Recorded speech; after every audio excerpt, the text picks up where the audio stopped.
آپ کا بہت بڑا اثاثہ ہوتا ہے. میرے پاس جو اب لوگ ہیں جو یہ سارے فارم اب یہ سب کچھ چلاتے ہیں, اس میں سے میری انپوٹ اب میرے خیال ہے دن میں 15 منٹ سے آدھا گھنٹہ سے زیادہ نہیں ہوتی. پھر لوگ سمجھتے ہیں میں کامیاب ہو گیا ہوں. اس طرح پاکستان میں ہی جدید فارمنگ کے لیے لوگ ٹرین ہو گئے. مقامی لوگوں کو ٹریننگ بین الاقوامی ماہرین سے دلوائی گئی جو اپنی فیلڈ میں اعلیٰ مہارت رکھتے تھے. ٹرین سٹاف کو ادارے کے ساتھ منسلک رکھنا بھی ایک مسئلہ تھا جس کے حل کے لیے فارم کو اس قدر دلکش بنایا گیا کہ لوگ وہاں سے جانا ہی نہیں چاہتے تھے.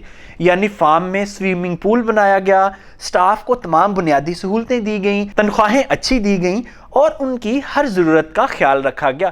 اس طرح سٹاف میں لوائلٹی پیدا کی گئی اور سٹاف دیگر فارم پر کام کرنے کی بجائے ترین فارم پر کام کرنے کو ترجیح دینے لگے. اپنے فارم کو میکنائز کرنے کے لیے ترین صاحب نے مختلف ممالک کے دورے کیے اور وہاں سے جدید مشینری پاکستان لائے اور اس کو آپریٹ کرنے کے لیے مکینک بھی ساتھ لے کر آئے تاکہ زیادہ سے زیادہ کام مشینوں سے ہی کیا جا سکے. فارم پلاننگ کے دوران ان کا زیادہ وقت آسٹریلیا اور دیگر زرعی ممالک میں گزرا جہاں وہ مختلف کسانوں سے ملے اور پاکستان میں اس شعبے کو بہتر بنانے کے لیے تگ و دو کرتے رہے. زیادہ دودھ دینے والے جانور امپورٹ کیے گئے. لائف سٹاک فارم میں سبز چارے کی بجائے سائلج کھلانا شروع کیا گیا. انٹیگریٹڈ فارمنگ کی بنیاد رکھی گئی. دیگر فصلوں کے ساتھ پھلوں کے باغات بھی لگائے گئے. پانی کے نظام کو سمارٹ طریقے سے مینج کیا گیا. سال میں 2 فصلوں کی بجائے 3 سے 4 فصلیں لی گئیں. اس طرح زمین کا بہترین استعمال کیا گیا. جہانگیر ترین نے آسٹریلیا کے ریسرچرز کو پاکستان بلایا اور جدید فارمنگ کے لیے انفراسٹرکچر کی تعمیر کی. کھیتوں میں فصلوں کے لیے جدید بیج کا استعمال شروع کیا اور دوسرے کاشتکاروں کی نسبت 4 گنا زیادہ پیداوار حاصل کی. کٹائی کے لیے جدید ترین مشینری کا استعمال کیا گیا. رقبے کے ساتھ موجود بنجر زمینوں کی خریداری کا کام بھی ساتھ ساتھ چلتا رہا اور ان بنجر زمینوں کو ترین کی ماہر ٹیم نے کاشت کے قابل بنا دیا اور یوں بنجر رقبہ زرخیز رقبے میں تبدیل ہو گیا.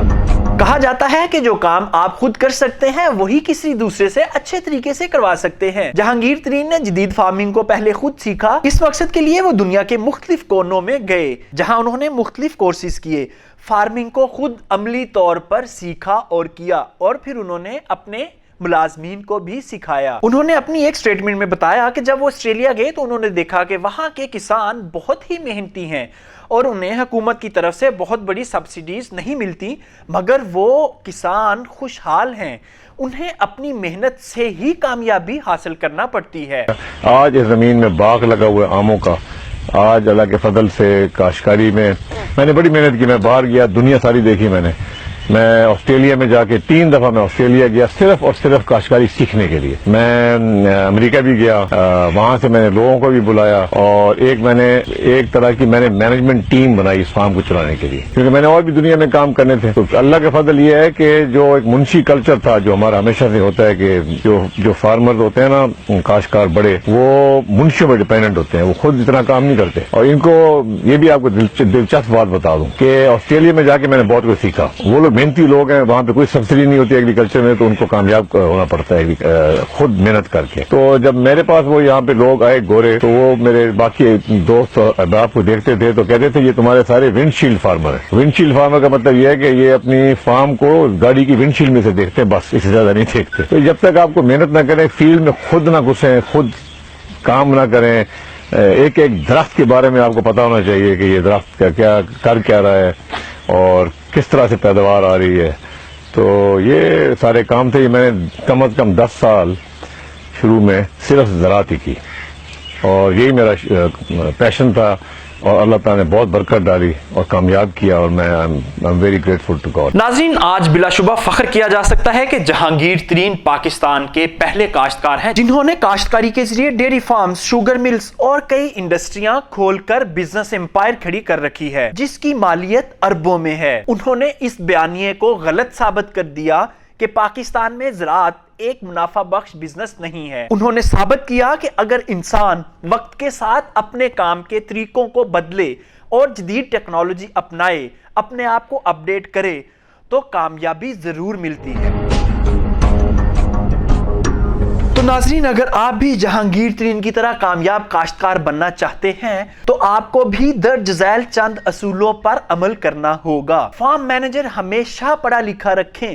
ایسا شخص جو عملی طریقے جانتا ہو مگر پڑھا لکھا نہ ہو کسی نہ کسی طرح جدید دور کے تقاضوں سے پیچھے رہ ہی جاتا ہے۔ جدید ٹیکنالوجی کا استعمال یقینی بنائیں، ڈیٹا رجسٹروں میں درج کرنے کے ساتھ سافٹ ویئر میں بھی رکھیں تاکہ فوری طور پر رپورٹ بن سکے اور آپ اپنی فصلوں اور نفع نقصان کا موازنہ کر سکیں۔ مینول زرعی آلات کی بجائے جدید مشینری استعمال کریں، خود سیکھیں اور سٹاف کی ٹریننگ کریں۔ سٹاف کو زیادہ سے زیادہ سہولتیں دیں تاکہ وہ آپ کو چھوڑ کر نہ جائیں۔ اب کسی ایک فصل سے جدید فارمنگ شروع کریں اور آہستہ آہستہ کام کو بڑھاتے جائیں۔ روایتی فصلیں لگانے کی بجائے ایسی فصلوں کا چناؤ کریں جس کا ریٹ مارکیٹ میں اچھا مل سکے۔ انٹیگریٹڈ فارمنگ کو ترجیح دیں۔ ممکن ہو تو ترقی یافتہ ممالک کے فارمرز کی خدمات حاصل کریں کیونکہ ان کے پاس جدید فارمنگ کے عملی طریقے ہوتے ہیں۔ کٹائی اور پیکنگ کے لیے جدید مشینری کا استعمال کریں اور فصلوں کو بروقت منڈی تک پہنچائیں۔ پاکستان میں تقریباً آدھی زرعی مصنوعات منڈی تک پہنچانے میں ہی خراب ہو جاتی ہیں۔ انہیں خراب ہونے سے بچانا ہی اصل منافع ہے۔ زمین کو زرعی ادویات اور کھاد دینے سے پہلے زمین کا کیمیائی ٹیسٹ کروائیں، یعنی مٹی اور پانی کا تجزیہ کروائیں اور ماہرین کی تجویز کردہ مطلوبہ کھاد اور دوائی ہی استعمال کریں۔ لیزر مشینوں کے ذریعے زمین کو لیول کریں۔ فارم پر ملازمین کے لیے اچھی رہائش کا بندوبست کریں اور انہیں بہترین سہولیات فراہم کریں۔ فارم پر کام کرنے والے ملازمین سے روزانہ کی بنیاد پر لازمی رپورٹ حاصل کریں کہ انہوں نے آج کیا کیا۔ ناظرین، یہ تھی کامیاب کاشتکار کی داستان اور کامیابی کے چند رہنما اصول جن پر عمل کر کے یقیناً آپ بھی جہانگیر ترین کی طرح ایک کامیاب کاشتکار بن سکتے ہیں۔ جی ناظرین، کامیابی ایک خواب ہوتی ہے جو محنت کے بعد حقیقت کا روپ دھار لیتی ہے۔